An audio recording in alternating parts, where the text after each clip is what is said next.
જે સમાજ કહે છે ને કે આપણો સમાજનું ઘરેણું, તો ઘરેણું તો અમે માનીએ છીએ, પણ જ્યારે સમાજને જરૂર પડે ને તો ઘરેણું ચૂપ થઈ ગયું છે. તું સમજા? હા. નહીં, તું સમજા નહીં. શંકરભાઈ સાહેબ, સમાજને તમારી જરૂર છે. શંકરભાઈ પૂંગળું ફાડી ફાડીને બોલે છે કે હું નનામો નથી, સમાજના પડખે ઊભો રહેવા વાળો એક વ્યક્તિ છું. તો હવે સમાજ માટે કંઈક બે શબ્દો બોલો. શંકરભાઈ સાહેબ, કંઈક અલ્પેશભાઈ ઠાકોર પાસેથી કંઈક શીખવાની જરૂર છે. તમને થતું હશે કે ભાઈ નિર્મલભાઈ તમે કેમ બોલી રહ્યા છો, પરંતુ આ શબ્દો મારા નથી, પરંતુ આ શબ્દો છે ચૌધરી સમાજના એક યુવકના. કે થોડા દિવસ પહેલા રૂની ગામ ખાતે કંકુ ચૌધરીના વિવાદને લઈને ચૌધરી સમાજનું મહાસંમેલન હતું. આ મહાસંમેલનમાં ઉણ ગામ ખાતે જે આ બનાવ બન્યો હતો, જે બનાવની અંદર 1000 થી વધુ ચૌધરી સમાજના લોકો સામે પોલીસે અટકાયત કરી હતી. ત્યારબાદ હમણાં એક યુવકનું સોશિયલ મીડિયામાં એક નિવેદન સામે આવ્યું છે કે જે ચૌધરી સમાજનો યુવક છે અને એ એક સમાજને લઈને એક નિવેદન સોશિયલ મીડિયામાં મૂક્યું છે.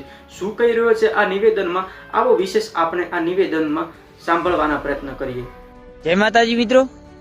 જે રોણી ગામની અંદર મીટિંગ હતી અને એના બાદ જે ઘટના બની એના બાદ આપણા ચૌધરી સમાજના ઘણા લોકોને અટકાયત કરી છે પોલીસે અને લાઠીચાર્જ પણ કર્યો છે. તો એના વિશે બાદમાં આપણા દિગ્ગજ નેતા, મોટું નામ, જે સમાજ કહે છે ને કે આપણો સમાજનું ઘરેણું, તો ઘરેણું તો અમે માનીએ છીએ, પણ જ્યારે સમાજને જરૂર પડે ને તો ઘરેણું ચૂપ થઈ ગયું છે. શંકરભાઈ ચૌધરીનું નામ લો છું. અરે સાહેબ, આજે તમારે સમાજની જરૂર છે, કેમ બોલતા નથી? અને જ્યારે તમારે જરૂર હોય ને તો તમે માઇકમાં ભોંગળો ફાડી ફાડીને બોલો છો. હું નમાલો માણસ નથી, સમાજને પડખે ઉભો રહીશ. તો આજ બે શબ્દ તો બોલો. અમારે શું કામ તમારો વિરોધ કરવો પડે? તમે ના, અમે તમારા સ્ટેટસ ન ચડાવીએ કે સાહેબે આજ સારું કામ કર્યું, ન વિડીયો બનાવી ચડાવીએ? શું કામ અમારે આવો વિડીયો બનાવવો પડે? શીખો અલ્પેશ ઠાકોર કનેથી અભિનંદન આપું છું. અલ્પેશ ઠાકોર, એમના સમાજની વાત આવીને તો દક્ષિણ ગાંધીનગરના ધારાસભ્ય છે અને પાટણમાં આવી અને ન્યાય અપાવી દીધો ને એમના સમાજની મીટિંગ પણ ન થવા દીધી. તો સાહેબ, કેનો મતલબ અભિનંદન, ન્યાય અપાવી દીધો. તો તમે તો સરકારના અધ્યક્ષ છો, કેમ આવું કરો છો? કેમ બોલતા નથી? શું તમારે ડર છે? થરાદની અંદર 70,000 ચૌધરીઓનો વોટ છે, તોય તમે ચૌધરી સમાજને નથી ન્યાય અપાવી શકતા, તો તમે બીજા નાના માણસને શું ન્યાય અપાવશો? અને જ્યારે સમાજની વાત આવે ત્યારે તો ગમે એવા, અને અલ્પેશભાઈએ 4 અધિકારીઓને સસ્પેન્ડ કરાવી દીધા. નેતા એવા જોઈએ.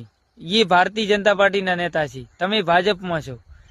અને ચૌધરી સમાજને વિનંતી કરું છું કે આપણા સમાજના જે લોકોને અટકાયત કરી છે એમને જલ્દી છોડાવવામાં આવે. અને 25 તારીખે મીટિંગ રાખી છે થરાદની અંદર આવેદન પત્ર આપવા માટે. તો મોટી સંખ્યામાં ચૌધરી સમાજ આવે અને એમને ન્યાય અપાવે. જય માતાજી મિત્રો.